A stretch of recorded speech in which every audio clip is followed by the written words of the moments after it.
दोस्तों, कैसे हैं आप सब। उम्मीद करती हूँ आप सब बिल्कुल ठीक होंगे और तैयार होंगे एक और नई दिलचस्प और भावनाओं से भरी कहानी के लिए। एक ऐसी कहानी जहाँ रिश्तों की परख होगी, दिल के जज्बातों का इम्तिहान होगा और सच्चाई बनाम चालाकी का जोरदार टकराव देखने को मिलेगा। तो चलिए दोस्तों, शुरू करते हैं आज की कहानी तुमसे तुम तक के धमाकेदार ट्रैक के साथ। कहानी की शुरुआत होती है एक नए चेहरे की एंट्री से, लेकिन ये चेहरा कोई आम इंसान नहीं है, बल्कि आर्यवर्धन का छोटा भाई हर्षवर्धन है। उसके आने से जैसे ऑफिस की हवा ही बदल जाती है।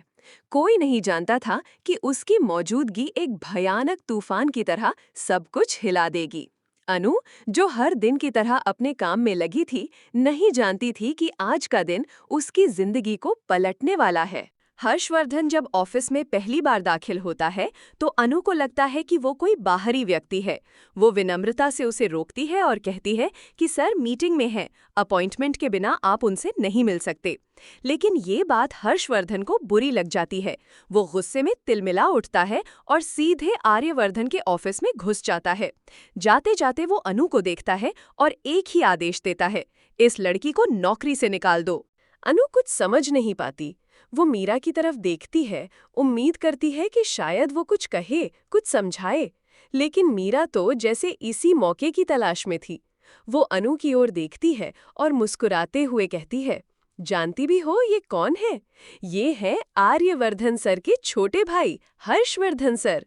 और इन्होंने कह दिया है कि तुम अब इस ऑफिस का हिस्सा नहीं रहोगी। अब जाओ और अपना सामान समेट लो। बेचारी अनु की आंखों में आंसू आ जाते हैं। उसने कुछ भी गलत नहीं किया, फिर भी उसे नौकरी से निकाल दिया गया। वो डेस्क पर जाती है, अपने हाथों से फाइलें, पेन, डायरी उठाती है, हर एक चीज जो उसने मेहनत से सजाई थी। उसके मन में सिर्फ एक ही सवाल है, क्या इंसाफ सिर्फ ताकतवरों के लिए होता है? उधर आर्यवर्धन और हर्षवर्धन की मुलाकात होती है। भाई भाई सालों बाद मिले हैं। पहले तो थोड़ी गर्मजोशी होती है, लेकिन जल्द ही हर्षवर्धन अपने दिन की बुरी शुरुआत के बारे में बताने लगता है। वो कहता है, आज का दिन ही अजीब है। एक तो मेरे साथ फ्रॉड हो गया और ऊपर से एक लड़की ने मेरा दिमाग खराब कर दिया। आर्यवर्धन हैरान हो जाता है और पूछता है, कौन लड़की, क्या नाम था उसका? हर्षवर्धन बेपरवाही से जवाब देता है, अनु नाम था उसका, मैंने उसे निकाल दिया, उसकी शक्ल तक देखना गवारा नहीं मुझे। ये सुनते ही आर्यवर्धन की आंखों में गुस्सा साफ झलकने लगता है। वो अपनी सीट से उठ खड़ा होता है और सख्त लहजे में कहता है, तुम कौन होते हो किसी को नौकरी से निकालने वाले? इस ऑफिस में कोई भी निर्णय मेरे बिना नहीं लिया जाएगा। अभी जाओ और उस लड़की को वापस लेकर आओ। हर्षवर्धन चुपचाप बाहर जाता है। जहां थोड़ी देर पहले वो गुस्से से चिल्ला रहा था, वहीं अब वो शर्मिंदगी के साथ सबके सामने अनु से माफी मांगता है। कहता है, मेरी गलती थी, प्लीज लौट आओ। अनु के चेहरे पर हैरानी, दुख और संकोच की मिलीजुली भावनाएं हैं, लेकिन वो जानती है कि उसके आत्मसम्मान से बड़ा कोई काम नहीं। अब जब अनु ऑफिस में दोबारा लौटती है तो मीरा, झंडे और बाकी सभी लोग हैरान रह जाते हैं। आर्यवर्धन ने अपनी ही फैमिली के खिलाफ जाकर अनु को वापस बुलाया है। सबके मन में सवाल उठते हैं, क्या आर्यवर्धन को अनु से कुछ ज्यादा लगाव हो गया है? क्या ये सिर्फ एक कर्मचारी को न्याय दिलाना था या कुछ और? लेकिन दोस्तों, ये तो अभी शुरुआत थी। कहानी में जो आगे होने वाला है वो तो बहुत ही ज्यादा खतरनाक है। अब कहानी में एक नया ट्विस्ट आता है। मीरा, जो अब तक अकेली खेल रही थी, अब उसके पास एक नया साथी है, हर्षवर्धन। दोनों का लक्ष्य एक ही है, अनु को ऑफिस से तो बाहर करना ही है, लेकिन इस बार उसका रिश्ता भी तोड़ना है। वो रिश्ता जो धीरे धीरे आर्यवर्धन और अनु के बीच बन रहा है। मीरा और हर्षवर्धन साथ बैठकर प्लानिंग करते हैं। मीरा कहती है, अगर हमें अनु को हटाना है तो अब उसे आर्य की नजरों में गिराना होगा। अब शुरू होती है असली साजिश। हर्षवर्धन ऑफिस में गड़बड़ करने लगता है।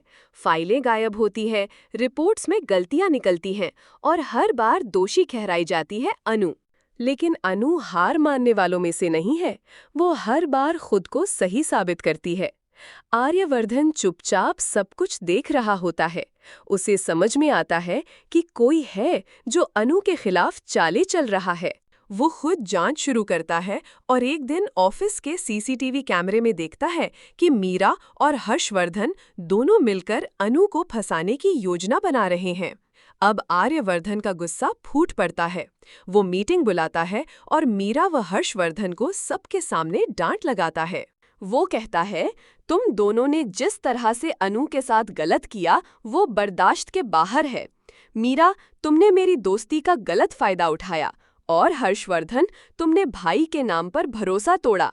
अब तुम दोनों इस ऑफिस का हिस्सा नहीं रहोगे। मीरा चुप है, हर्षवर्धन भी झुका हुआ है, लेकिन अनु की आंखों में नमी और संतोष है। आज उसे न्याय मिला है। अब ऑफिस की फिजा बदल चुकी है। आर्यवर्धन और अनु के बीच एक नई शुरुआत हो रही है।